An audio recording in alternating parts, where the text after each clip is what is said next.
But on what basis would you argue that an adult, that would be analogous to this minor? That's not an argument I would have made, and we didn't make that argument. The reason we presented that case to Judge Barbadoro was because Judge Walton had granted anonymity in the case and coupled it with an order requiring the lawyers to try the case in a court of law and not in the media. So the relief entered by Judge Walton was to allow that sexual assault victim to proceed anonymously and to tamper down what the lawyers were doing in the media. That is the request we made of the federal court in New Hampshire. I agree the factual standpoint of that case in terms of the age of the parties was quite different. Well, the victim in the St. Paul school case, the trial against her assailant resulted in a conviction, correct? In the criminal court. It did. Owen Labrie sexually assaulted her. He was brought to justice by a jury, and he was convicted of that sexual assault.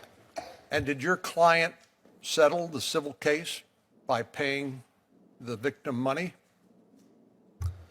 This is where I'm bound by my obligations of a confidential settlement agreement, Senator. I'm prohibited, given my duties as an officer of the court, from answering your question. Is that a court order?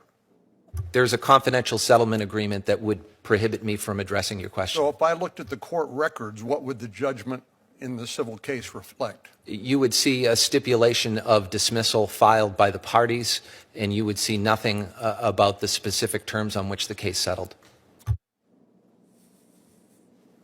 Thank you. Senator Cruz. Mr. Delaney, this hearing's not going well for you. And there's a reason for it. Because as much as you may be concerned that it's not going well for you, it's gone far worse for Chessie Prout.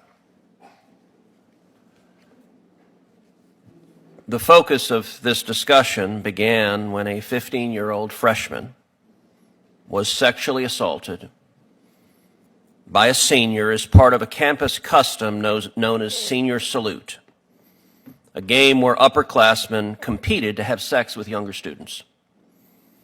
In 2015, the culprit was acquitted of felony rape, but found guilty of misdemeanor sexual assault and endangering the welfare of a child.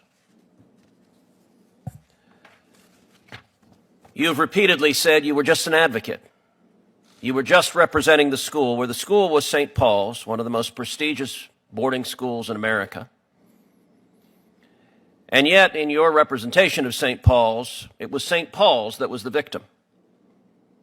You portrayed the school that a sitting U.S. Senator, indeed a member of this committee, attended. Former Secretary of State John Kerry attended. Former FBI Director Robert Mueller attended. A member of the Kennedy family and 3 Vanderbilts have attended. And in your view, that school was the victim, not the 15-year-old girl who was sexually assaulted.